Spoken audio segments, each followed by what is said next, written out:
Ladies जब अकेली होती है तो हर तरह से हर सामना करना पड़ता है, तो वो ना चाहते हुए भी ट्रस्ट कर लेती है। जैसे मैंने ट्रस्ट कर लिया पढ़ी लिखी होकर भी। तो मैं चाहूँगी कि भले कितनी भी मुसीबत होए, तो मैं तो उनको यही सलाह दूँगी कि अकेले खुद कमाए खाएँ, पर किसी अनजान आदमी पे भरोसा ना करें। लगातार महिलाओं के साथ अपराध बढ़ते जा रहे हैं और कहीं ना कहीं आए दिन आप वीडियो चैनल या न्यूज़ के माध्यम से ये सारी चीज़ें देखते रहते होंगे। जय सालासर मित्रों, आप देख रहे हैं सालासर न्यूज़ और मैं हूं विनय प्रजापति। आज हम उपस्थित हैं अपने स्टूडियो में और आप हमारे बीच में देख सकते हैं कि काफ़ी महिलाएं यहाँ पर उपस्थित हैं। अब आपको बता दें कि अभी हाल ही में आपने 2 दिन पहले जो मुद्दा सुना होगा कि एक अभिषेक शुक्ला नाम का शख्स जो कि कई महिलाओं के साथ रहता है लेकिन शादी का झांसा देकर उनके साथ रहता है लेकिन शादी नहीं करता। ऐसी एक महिला हमारे बीच में उपस्थित हैं। सबसे पहले उनसे बात करेंगे, उनका परिचय जानेंगे और कब से उसके साथ में वो रह रही हैं, क्या क्या घटनाएं उनके साथ में, ये सारी जानकारी पूरा आपके बीच में हम लेकर आएंगे। क्या नाम है आपका? मेरा नाम वैशाली है। जो अभिषेक शुक्ला शख्स है, कब से आप उसके साथ में? 5 साल से। 5 साल से। मंदिर में शादी की थी उसने। मंदिर में शादी की थी, तो कितने तक पढ़ी हैं? मैं 12 तक। 12 तक। तो आपको पता होगा कि मंदिर मस्जिद में जो शादियां होती हैं वो मान्य नहीं होती हैं। कोर्ट में शादी हो या फिर सामूहिक शादी तो वो सारी मान्य होती है। इस सारी चीज़ें पता है आपको? हाँ पता है, हम उनसे कहते भी रहे कि कोर्ट मैरिज कीजिए, कोर्ट मैरिज कीजिए, पर सामने वाला कहता था कि अभी हम सही से जॉब नहीं कर रहे, सही से काम नहीं कर रहे, हम करेंगे। ऐसा करते करते टाइम खींचता चला गया।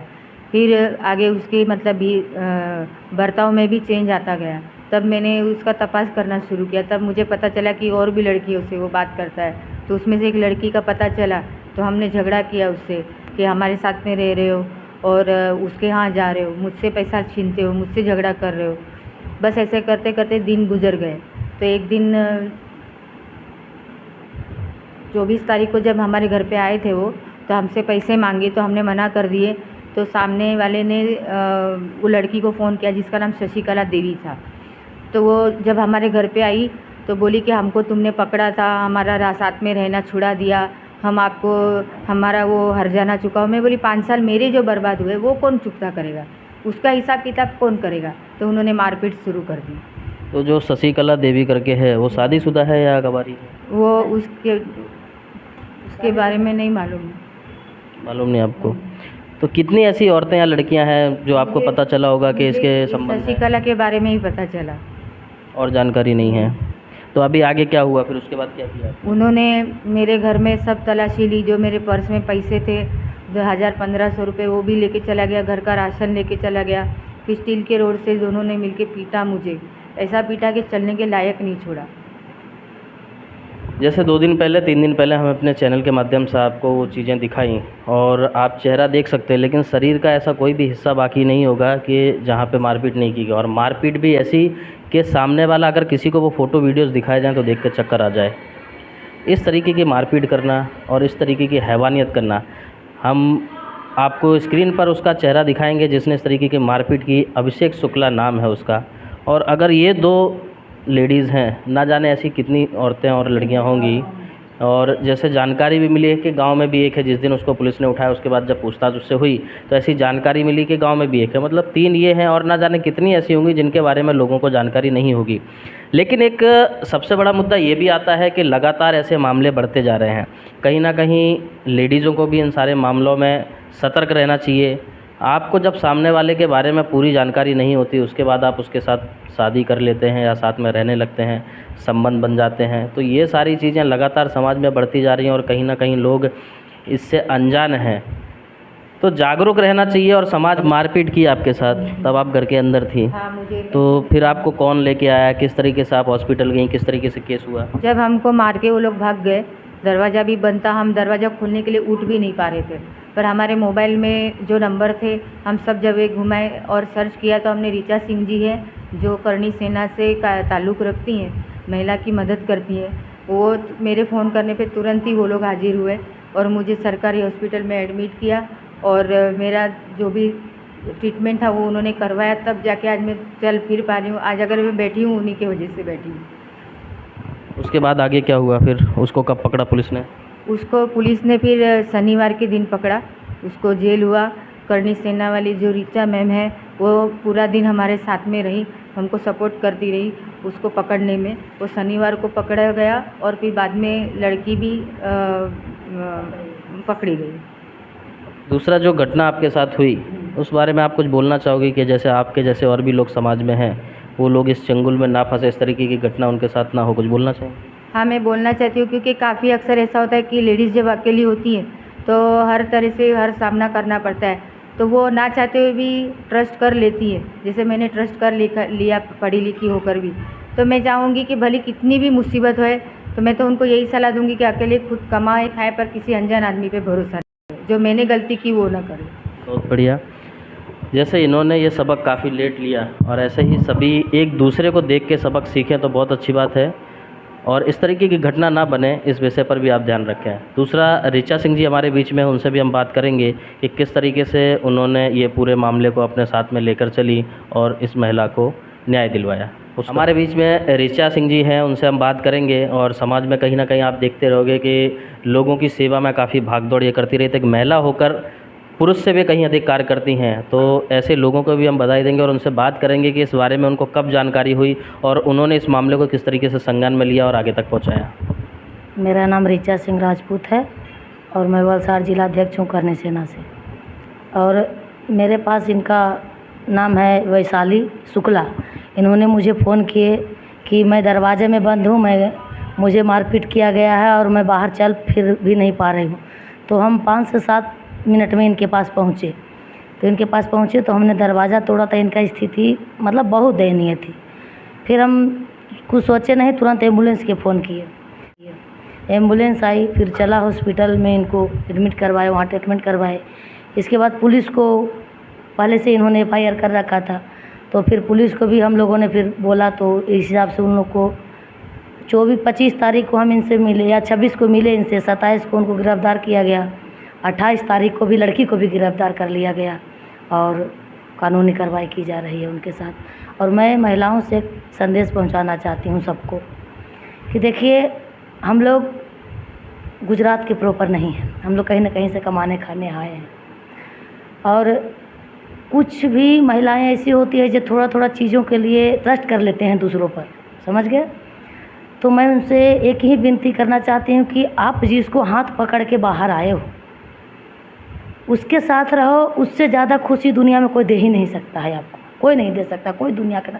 आप जिसके साथ अपने को छोड़ के रह भी रहे हो तो साल ना 6 महीना ना 2 साल रखेगा, इसके बाद आपको बोलेगा कि तुम हो कौन, क्योंकि आपने अपना पति को तू नहीं हुई तो मेरा क्या होगी। आपको ये जवाब आगे चल के मिलेगा।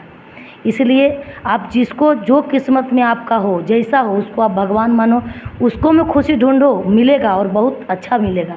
ऐसा मत करिए आप लोग कि जो बर्ताव इनके साथ आज हुआ है सामने दिखाई दे रहा होगा कि क्या किया है उन लोगों ने, और ऐसा ना हो इसके लिए आप लोग सोच समझ के कदम रखें।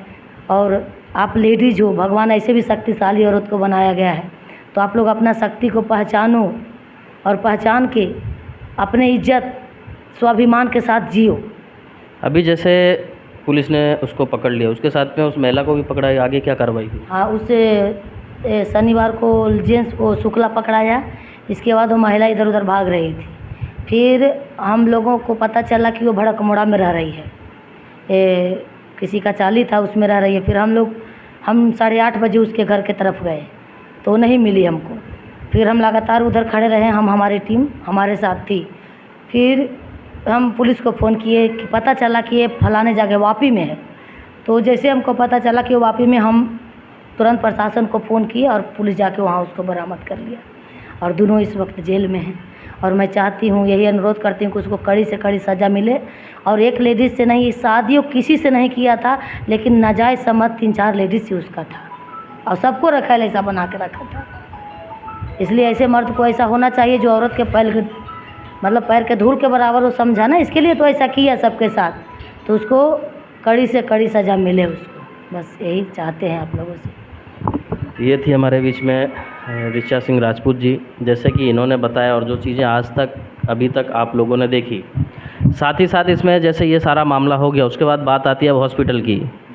तो जब इनको हॉस्पिटल ले जाया गया तो सालासर न्यूज़ की टीम भी वहाँ पर मौजूद थी इनके साथ में। और हॉस्पिटल का जो बर्ताव देखा गया तो बर्ताव वो कहीं ठीक नहीं था, बहुत गंदा बर्ताव था हॉस्पिटल का। सरकारी हॉस्पिटल चला की बात कर रहे हैं हम। एडमिट करने के लिए जब वहाँ पर बोला गया तो साफ साफ एडमिट के लिए उन्होंने मना कर दिया कि एडमिट नहीं करेंगे, हम यहाँ पर एडमिट नहीं करते हैं, आप वलसाड़ या सिलवासा लेकर जाओ। जब यहाँ पर सरकारी हॉस्पिटल बनाया गया तो किस लिए बना है? दूसरा जो बात करने का तरीका है, वहाँ पर जो डॉक्टर साहिबा हैं उनका वीडियो हम वापस मेंशन करेंगे, एक बार हम दिखा चुके हैं किस तरीके से, मतलब किस बदतमीजी के साथ वो बात कर रही हैं चिल्ला के, जैसे कि कोई नौकर उनके घर का आया हुआ है यहाँ पर। जबकि वो आपकी जिम्मेदारी है, आपका वो कर्तव्य है, आपको सरकार पैसा देती है, जो भी वहाँ पर हॉस्पिटल में आएगा आपकी देख रेख करना ये अधिकार है, आपका हक है और आपको वो चीज़ें करनी चाहिए। लेकिन वो सारी चीज़ें छोड़कर आप दादागिरी से बात करना, बदतमीजी से बात करना, बेशर्मी से बात करना कहीं ना कहीं ये बहुत गलत है। मैं शासन प्रशासन से भी अनुरोध करूंगा कि ऐसे लोगों के ऊपर भी कहीं ना कहीं कार्रवाई होनी चाहिए जो इस तरीके से बर्ताव करते हैं हॉस्पिटल में। और ये पहला मामला नहीं है, हॉस्पिटलों के कई ऐसे मामले लगातार आते रहते हैं। ये बात हो गई एडमिट करने की, जैसे तैसे करके एडमिट करवाया गया उनको, उसके बाद जब डिस्चार्ज किया तो डिस्चार्ज पेपर उनको एक भी नहीं दिया, और बिना जानकारी के जिन लोगों ने उनको वहाँ पर एडमिट किया था उनको बताया भी नहीं गया और उनको डिस्चार्ज कर दिया गया। स्थिति ऐसी थी कि वो चलने लायक नहीं थी, बैठ भी नहीं पाती, आज भी वो हमारे बीच में हैं, लेकिन स्थिति उनकी ऐसे है क्योंकि पीछे के हिस्से पर इतने बेकार तरीके से मारा गया है कि हिस्सा आधा कटा हुआ है। जब आपने उनको डिस्चार्ज किया तो डिस्चार्ज करने के बाद डिस्चार्ज पेपर भी नहीं दिया। जब पुलिस स्टेशन से फ़ोन आया तो हम लोग वहाँ पर पहुँचे, ऋचा सिंह जी वहाँ पर पहुँची, तो उससे पहले हमारी टीम वहाँ पर पहुँच चुकी थी। जब वहाँ बात की तो वहाँ पर उनके पास डिस्चार्ज पेपर भी नहीं थे। पुलिस प्रशासन ने बात की कि जब आपने हॉस्पिटल में एडमिट किया है तो उसके पेपर कहाँ हैं। अरविंद शर्मा जी जो चला हॉस्पिटल के इंचार्ज हैं, उनको मैंने स्वयं फ़ोन किया और फ़ोन करके जब बात की तो बोलते हैं मैं छुट्टी पे हूँ, बाहर निकला हूँ। कहीं ना कहीं ये सारा मामला आप देख रहे हैं, लगातार एक लापरवाही इसमें दिखाई दी जा रही है। दूसरा, जब वहाँ पर हॉस्पिटल में लेके हम महिला को पहुँचे, हॉस्पिटल में पहुँचने के बाद वहाँ पर डिस्चार्ज पेपर ही रेडी नहीं था, ना कोई पेपर दिया गया, ना कोई दवा दी गई और डिस्चार्ज कर दिया गया उनको। अब आप समझ सकते हैं कि इतनी गंभीर चोट महिला के ऊपर है, चक्कर आ जा रहे हैं, वो गिर जा रही है, गला सूख जा रहा है और चोट इतनी ज़्यादा है कि कुछ भी हो सकता है। उसके बावजूद आपने डिस्चार्ज कर दी और दवा नहीं दी। इतनी ज़्यादा लापरवाही कहीं ना कहीं ये बहुत ही दयनीय है और ना जाने ऐसा कितने लोगों के साथ रोज़ होता होगा। कुछ लोग तो मीडिया तक नहीं पहुंच पाते, शासन प्रशासन तक नहीं पहुंच पाते, लेकिन जो लोग पहुंचते हैं उनसे पता चलता है कि अस्पतालों में कितनी ज़्यादा लापरवाही है। ये सारा मामला हर जगह से एक ही बात को निर्भर करता है कि जब तक जनता जागरूक नहीं होगी, जब तक जनता अपने हक के लिए नहीं लड़ेगी, बोलना नहीं सीखेगी, तब तक ऐसे लोगों के ऊपर अत्याचार करते रहेंगे।